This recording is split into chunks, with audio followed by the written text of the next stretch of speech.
بعد أعوذ بالله من الشيطان الرجيم بسم الله الرحمن الرحيم نحمده ونصلي على رسوله الكريم أما بعد فأعوذ بالله من الشيطان الرجيم بسم الله الرحمن الرحيم قال الله سبحانه وتعالى في القرآن المجيد إن الحمد لله نحمده ونستعينه ونستغفره ونعوذ بالله من شرور أنفسنا ومن سيئات أعمالنا من يهد الله فلا مضل له ومن يضلل فلا هادي له وأشهد أن لا إله إلا الله وحده لا شريك له وأشهد أن محمد عبده ورسوله قال الله تعالى يا أيها الذين آمنوا اتقوا الله حق تقاته ولا تموتن إلا وأنتم مسلمون وقال تعالى يا أيها الناس اتقوا ربكم الذي خلقكم من نفس واحدة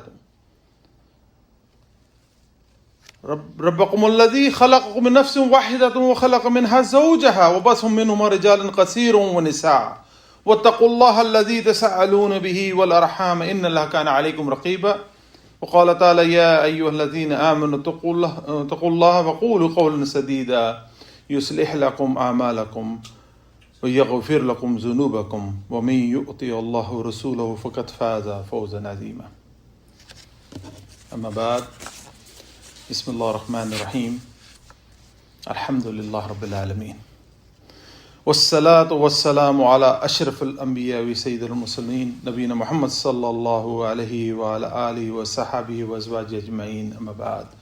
All the praises and thanks be to Allah subhanahu wa ta'ala, sustainer of the universe, and blessing on all the Anbiya Karam who passed before Prophet Muhammad sallallahu alaihi wasallam, and khususan blessing to Prophet Muhammad sallallahu alaihi wasallam, peace and blessing on him, on his wife, on his children, companions, all the righteous ulama who passed in the past, all the righteous people who passed in the past, who are among us, who are going to come. May Allah subhanahu wa ta'ala bless all of them and protect all the righteous ulama as well, inshallah. Ameen. Today we know we are in the month of Jumada Al Awwal, or we do call it Jumada Al-Ula as well. So today inshallah I'm going to talk about that one. What's the significance of this month and what happened during this month? So inshallah that's the main topic I'm going to talk on. So this is first of all 5th month in the Islamic calendar. And these months were given by Allah subhanahu wa ta'ala. Some people may doubt that this is because Umar ibn al-Khattab, he started this one in Hijrah, probably 638 around that time. And then this Islamic calendar established from there. This is mentioned in Quran actually. Allah subhanahu wa ta'ala talks about majority of these months in the Quran. And this was established by Allah subhanahu wa ta'ala. It's just the thing when it comes to the point when from the calculation standpoint and whatnot, and we follow Julian, Gregorian, or Georgian calendar, whatever you want to call. But when it comes to the time in Islamic, from Islamic perspective, Umar ibn al-Khattab, he was the first one. He said, let's start using the Islamic calendar instead of these calendars. That was back in 638 AD. And then the name Hijrah came up by the consultation from the Sahaba Ikram, other Sahaba Ikram. So this was not just one single voice of Umar radiallahu anhu, but this was the plan of Allah subhanahu wa ta'ala to utilize Umar and build the consensus for the Ummah. And today, alhamdulillah, we start calling ourselves, we are in this Hijrah, this calendar, whatnot. So what is the month? So we'll talk about significance of the month of Jumada Al Awwal or Jumada Al Ula, we call it. Jamad. What does Jamad stands for? What does this word stands for? It's mean arid, dry or rainless month or something. So it's like a dry month, they call it, in a way that there's less of a rains and all those. But there are a lot of important things happen during this month. Let's focus on that one. What are some of the great events happen? For example, we know there was the battle of Murqat al-Muta, or it's also known as the Ghazwat Muta. So what is the difference between Ghazwa? When Prophet Muhammad sallallahu is still hayat, he's still there, but he did not participate in one of those expedition or on the battle, whatnot, but he rather sent someone, nominated someone from his Sahaba Karam to go and fight. That's called the Ghazwa. So, so this is one of those mu'araqat, where he nominated actually Hazrat Zayd.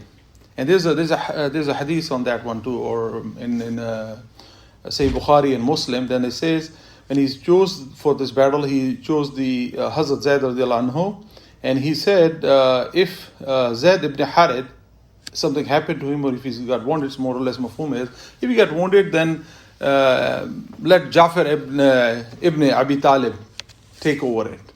But if if something happened to Ja'far radiallahu anhu, then in that case, let Abdullah ibn Rawaha succeed him.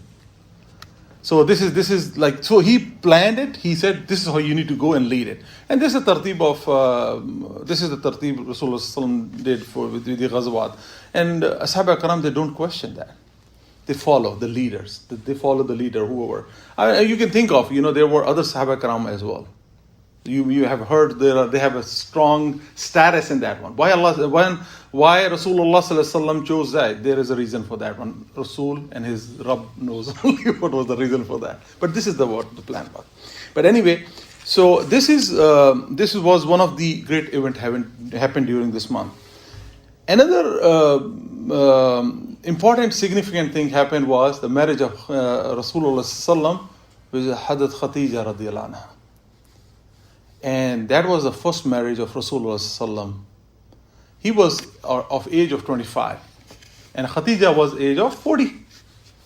And we know there's a long story you have heard that when he went for Tajara, so she was the lady. Obviously, she cannot go. She was looking for some honest person. So someone recommended that Muhammad, he is the one in Makkah, so you can choose him and send for the Tajara. He'll be the best one among all of us. And he was young. And it's hard, even during nowadays, if you think about it, if you have to look for your viceroy or look for someone who can go and sell your stuff, you have to look for the most wisest, probably. So many things you look into. But Allah subhanahu wa ta'ala has destined this way. That she trusts Muhammad among all of those senior traders among them. Look about that. I mean, there were so many of well-known figures there. But she chose Muhammad to go. And we know the story when he went and the way he sold the stuff over there. It went away really fast. And the honesty he showed over there. When it was coming to the dry dates and the wet dates, how he split them apart and he says this is a different price for this one versus this price. And so people have not seen these kind of tajara, So honesty. It's such a honesty in that person. So they fell in love with this person. And they says, when he came back, these all stories came to Hazrat Khadija as well. That this is how he did, and he's one of the most honest. And she was inspired. So as it comes in narration that she talked to one of her confidant, Nafisa, and said, Nafisa, I want to marry this Muhammad. At that time, he has not gotten the prophecy. Prophecy obviously got later on in the. But he was already Sadiq and Amin. He was trustworthy. Even his own enemies used to keep, the most precious thing in his possession, because I think this is the most safest place. When you have the chance of robbery or whatnot, you look for the safest place. Subhanallah. You are fighting with me. I'm not aligned with your beliefs, whatnot, and still I believe you that you are the most safest person on the face of this earth, or at least in that area. And I said, keep my possession with you. And we know when he left we were forced to move from Makkah to Medina. He has so many of those treasures still with him. Amanat. So what he did was, just to do that, he just let Ali sleep and just distribute that one before you come. And guess what? His enemies were after him to kill him. Na'udhu billah. So this is the honesty. So there's a lesson for us. We should look for this one and say, look in ourselves. Are we follower of Rasulullah? Can we come even closer to something? Not even exactly 100%. Can we come closer to that? People will trust you, even though they don't like you for whatever your beliefs are, whatever our beliefs are. But still they trust you. They say this is the most honest. And that reminds me of one of the great statement from current time. As you have seen, there's one of the anchor, they were talking and they were debating about the politics and other whatnot, and that was during the time when current President Trump, he imposed the ban on Muslims coming from Muslim countries, whatnot.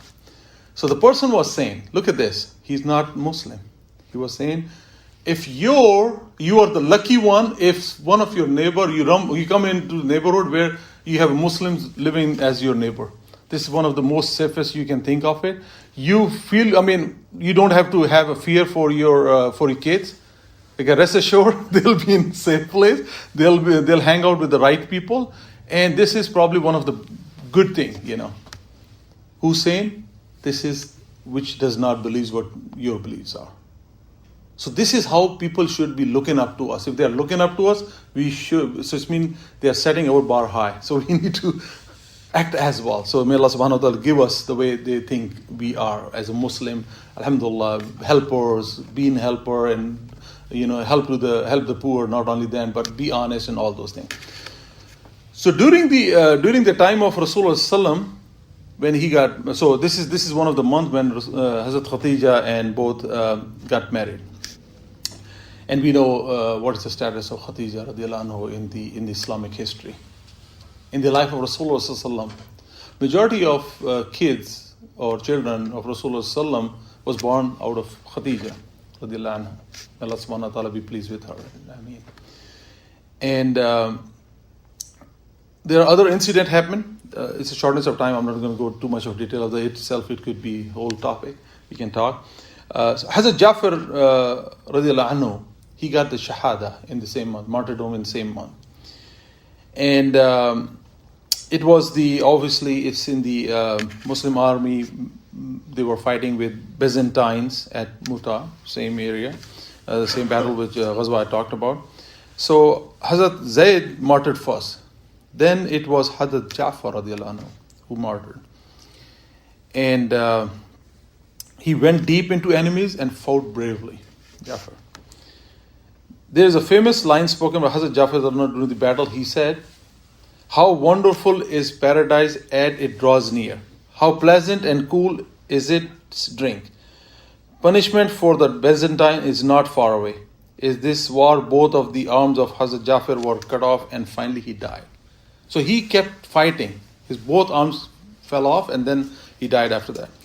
And soldiers came back from the battle and they are telling the horrific fight of Jafar radiallahu anhu. He said, one of them said he had seen 90 wounds in the body of Jafar radiallahu anhu. Up to that far, he kept fighting. Another one said, I've seen him when his right arm cut off. Another said, I have seen him when his left hand been cut off. He had fallen over the ground and his wound bled. Prophet Muhammad said in response to that, he said, Jibreel alayhi salam has told me that Allah subhanahu wa ta'ala has granted Jafar 2 wings to fly within the paradise. SubhanAllah, what's the status he got? This has also happened during the same month. Birth of Zainab radiallahu anhu. After Hazrat Imam Hussain, it was Zainab radiallahu anhu, the third child who was born to Fatima radiallahu anhu. Her honorable life is well known to all, and and what she faced, the challenges and all those, that's up to great effect. We know, there's no time to go in detail, but there's a great history we need to learn. She also faced the greatest disaster when she lost Imam Hussain radiallahu anhu. She was there in her life. And her tomb is in Egypt.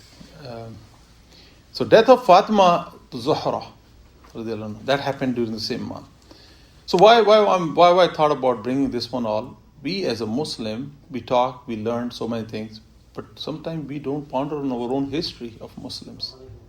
So I thought it's a good reflection, foremost for myself and for all of us after that as well, that let's look into those events or those incidents that happened in the history of Islam. Islam did not came to us very easily. People have given a lot of sacrifices. And we should be thankful, we should be praying for them that this is the tartib of Allah anyway. But we should be thankful to all of those who we know that as a part of history, that what they contributed. So death of Fatima the Zahra, and Fatima Zahra is also known as the marvelous lady. She died in the same month and was buried by Hazrat Ali on 13th of Jumada Al Awwal. And obviously she died due to the illness after 6 months passing away of Rasulullah. So she was most beloved daughter of Rasulullah. And we know that when Rasulullah passing away and how she was upset about that one, that okay, so obviously upset in the sense that obviously it's not easy to lose your loved one. But their iman was very strong. They know that Rasulullah is going back to unite with the Rabb, going back to the Rabb. Everyone, kullu nafsin zaiqat al-maut, everyone has to die. So they know the principle. But again, losing loved one is always tough. And she was in that all, obviously, she felt after that. And Rasulullah said, you're the first one going to come and meet me after that. And definitely that was it. After 6 months, she passed away. And she has loved, and obviously there's a long story that how she was feeling and how she used to cry, she used to make dua and all those things, Sufi scholar Muzaffar Ozek writes on her death that after our master, after Rasulullah has honored the world of the hereafter, Fatima would neither eat nor drink, and she forgot all laughter and joy. She had an apparent build for her in which she had an apartment built for her in which she stayed by night and day, weeping her heart out for her beloved father. And she died in the same. Because of that, she got more ill and she passed away. But this was the plan of Allah subhanahu wa ta'ala. And Rasulullah already gave the news, the good news actually, that you'll be the first one to come in after me. You are coming to me. Then Zainul Abidin birth happened in the same month, and he was the sole male member of the Imam Hussein who survived the Karbala event. He is also known as the son of best two. He was respected among his companions. He was very pious. According to Abu Hamza, during the month of Ramadan, he used to be in prayers for the whole of the nights. He was poisoned at the end. That's how he died. After his death, it is said that people came to know that it was Zainul Abidin who used to distribute the food to people at night by covering his face. Look at the gesture. You're giving something good, but you want to hide your identity as well, that people should not think otherwise, whatever. So he could not be recognized. He don't want recognition, because this was khalasatan for the rada of Allah subhanahu wa ta'ala. I mean, this is a lesson for us. Whatever we need to do, as it says, you give charity in hiding, in open, whatever, it should be khalasatan. It should be purely for the rada of Allah subhanahu wa ta'ala. There should not be ra'ya in that one. May Allah subhanahu wa ta'ala protect all of us from that. So he had a tremendous life. May Allah subhanahu wa ta'ala be pleased with him, pleased with all of the one I just mentioned and the one which I was not able to mention to cover because of shortness of time.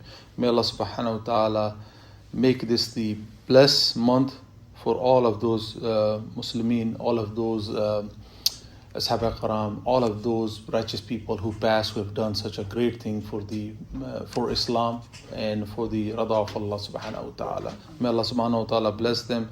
Be pleased with all the personalities who were born who were died in the month of Jumada Al Awwal. Ameen. أقول قولي هذا أستغفر الله لي ولكم سائر المسلمين فاستغفر إنه هو الغفور الرحيم.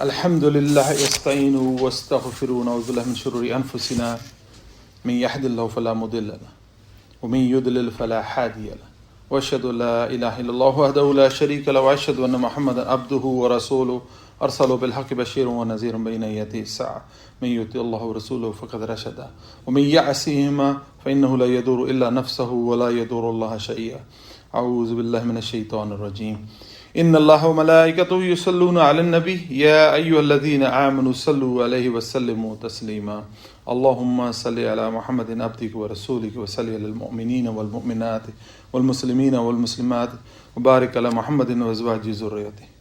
قال النبي صلى الله عليه وسلم أرحم أمتي بأمتي أبو بكر وأشهدهم في أمر الله عمر وأصدقهم حيهم أثمان وأغداهم علي وفاطمة سيد نساء أهل الجنة وحسن وحسين سيد شباب أهل الجنة وحمزة أسد الله وأسد رسوله. اللهم اغفر للعباس والد مغفرة ظاهرة وباطنة لا غادرة ذنبا. ربنا لا تؤاخذنا إن نسينا واخطأنا. ربنا ولا تحمل علينا إسرا كما حملته الذين من قبلنا. ربنا ولا تحملنا ما لا طاقة لنا به واعف عنا واغفر لنا وارحمنا أنت مولانا فانصرنا على القوم الكافرين. اللهم أعز الإسلام والمسلمين. اللهم أعز الإسلام والمسلمين. اللهم أعز الإسلام والمسلمين وأذل الشرك والمشركين ودمر أعداء الدين واحمي حوزة الإسلام يا رب العالمين. اللهم انصر دينك وكتابك وسنة نبيك وعبادك محمدين. ربنا أفرغ علينا صبرا وثبت أقدامنا وانصرنا على القوم الكافرين. ربنا لا تزغ قلوبنا بعد إذ هديتنا وهب لنا من لدنك رحمة إنك أنت الوهاب. قال إن الصلاة والنسك ومحياي ومماتي الله رب العالمين. ربنا هب لنا من أزواجنا ذرية قرة أعين واجعلنا للمتقين إماما. رب اجعلني مقيم الصلاة ومن ذريتي ربنا وتقبل دعاء. ربنا اغفر لي ولوالدي وللمؤمنين يوم يقوم الحساب. رب ارحمهما كما ربياني صغيرا. رب ارحمهما كما ربياني صغيرا. رب ارحمهما كما ربياني صغيرا. آمين. عباد الله بأصحابي لا تتخذهم غرضا من بعدي فمن أحبهم فبحب أحبهم ومن أبغضهم فبغض أبغضهم وخير أمتي قرني ثم الذين يلونهم ثم الذين يلونهم إن الله يأمر بالعدل والإحسان وإيتاء ذي القربى وينهى عن الفحشاء والمنكر والبغي يعظكم لعلكم تذكرون فاذكروني أذكركم واشكروا لي ولا تكفرون. أقيموا الصلاة.